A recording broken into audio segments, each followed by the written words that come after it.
When you go to the polls in this country as a parent, you should have more power. You should have more of an ability to speak your voice in our democratic republic than people who don't have kids. Let's face the consequences and the reality. Donald Trump's vice presidential candidate, JD Vance, is facing a ton of backlash over multiple controversial comments that he has made of late. He went on the Megyn Kelly show to try to spin this in a positive way. Megyn Kelly is helping him to do damage control. Let's take a look at what JD Vance had to say, how he's trying to weasel out of these comments, and how Megyn Kelly tried to help him. Senator Vance is here to respond to this controversy, but first we want to start by walking you through how it all began.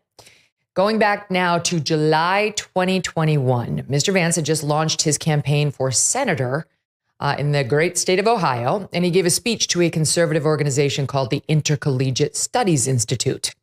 This was a speech essentially about declining birth rates, and they're bad, by the way, in the United States. They're at a 17-year low, and they continue to go in the wrong direction, and what it means for the future of this country.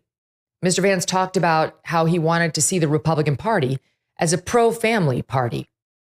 He discussed the importance of children and brought up the fact that many top Democratic leaders don't have any kids, questioning what kind of a message the party as a whole is sending to young Americans. Take a listen. I want to take aim at the left, specifically the childless left, because I think the rejection of the American family is perhaps the most pernicious and most evil thing that the left has done in this country. Consider all of the next gen of the Democrat Party. The names are obvious. They're well-known people. Kamala Harris, Mayor Pete Buttigieg, who's now the Secretary of Transportation, Cory Booker, AOC. Think all these people. They're different. They come from different walks of life, different parts of the country. What is the one thing that unites every single one of them? Not a single one of them has any children. Look, a lot of people are unable to have kids for very complicated and important reasons. There are people, of course, for biological reasons, medical reasons, that can't have children. The target of these remarks is not them. It's important to point that out. It is one thing to recognize that there are people who don't have children. It's one thing to recognize that there are people who don't have children through no fault or choice of their own.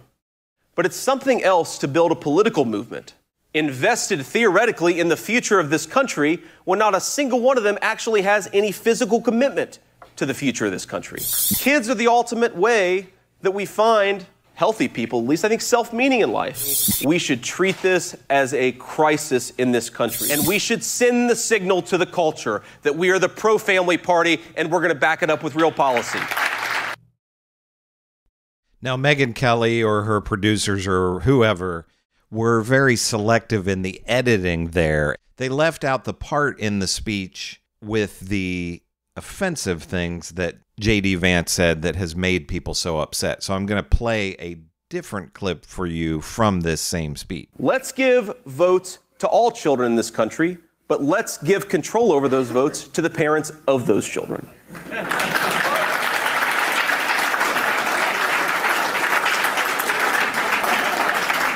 When you go to the polls in this country as a parent, you should have more power. You should have more of an ability to speak your voice in our democratic republic than people who don't have kids. Let's face the consequences and the reality.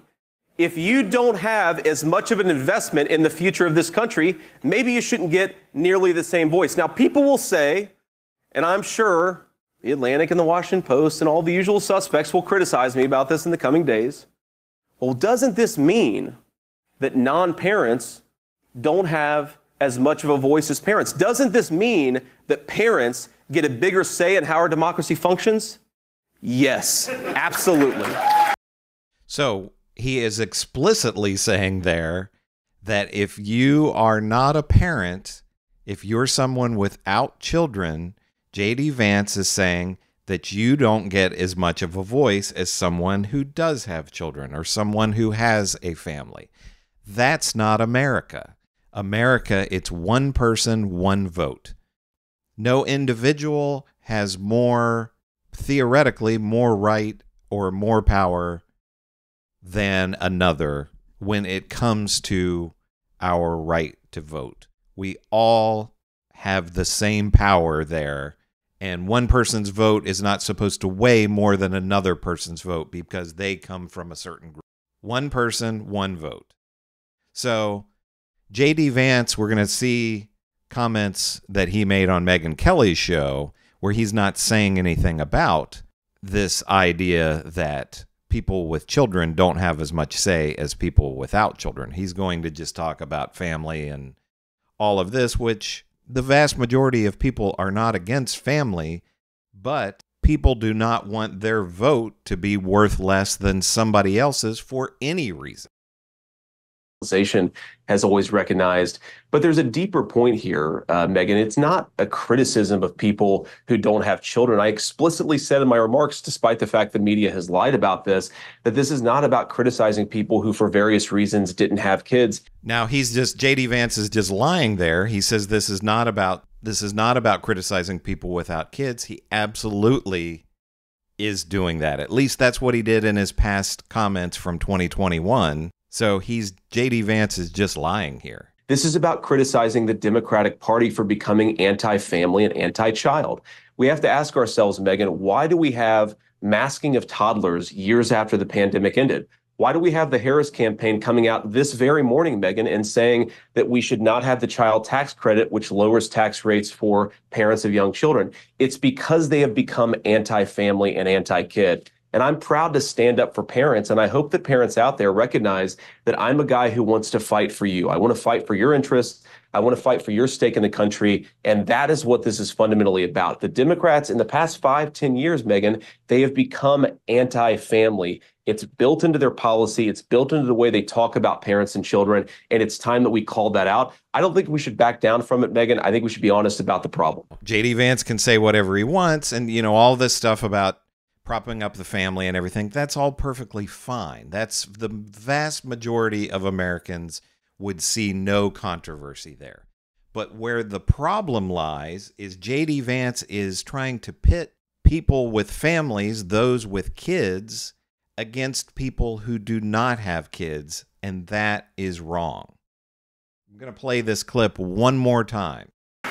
When you go to the polls in this country as a parent, you should have more power. You should have more of an ability to speak your voice in our democratic republic than people who don't have kids. Let's face the consequences and the reality.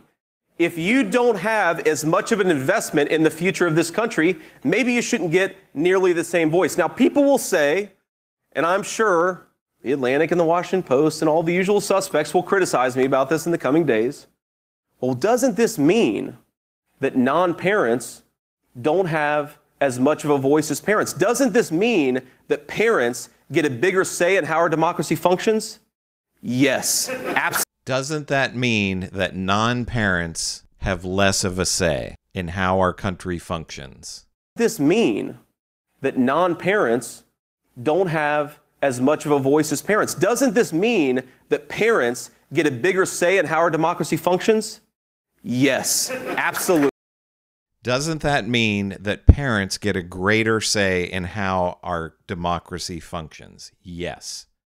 That's JD Vance saying it right there. So if you don't have kids, if you're not a parent, JD Vance is saying you don't get as much of a say as somebody else does. That's bullshit. That's not America. America is one person, one vote. One person's vote is not supposed to count any more than another. But JD Vance doesn't believe in that. So what he's saying on Megyn Kelly's show, he is lying. He's trying to spin this to be something other than what he actually said. And Megyn Kelly is helping him with this spin. She has edited this speech in such a way that she's leaving out this part that I've shared here.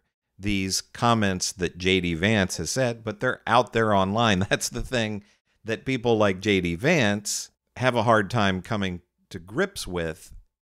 If JD Vance has said something publicly, somebody has recorded and it's out there. So they can use selective editing, they can spin all of this, and they can lie, but it doesn't change the truth of what JD Vance said in 2021, that if you are not a parent, your you shouldn't have as much of a say. You shouldn't have as much power. Your vote shouldn't count as much as someone who is a parent. That's not America. And that's why JD Vance is polling with negative approval ratings at this point. He has the worst approval rating of any vice presidential candidate in the last 40 years. But you're going to continue to see right-wing media like Megyn Kelly spin things to try to help Vance and Trump win. If you like this content, if you want to see more videos like this, make sure to give me a like and subscribe. Comment on the video. I'll see you in the next one.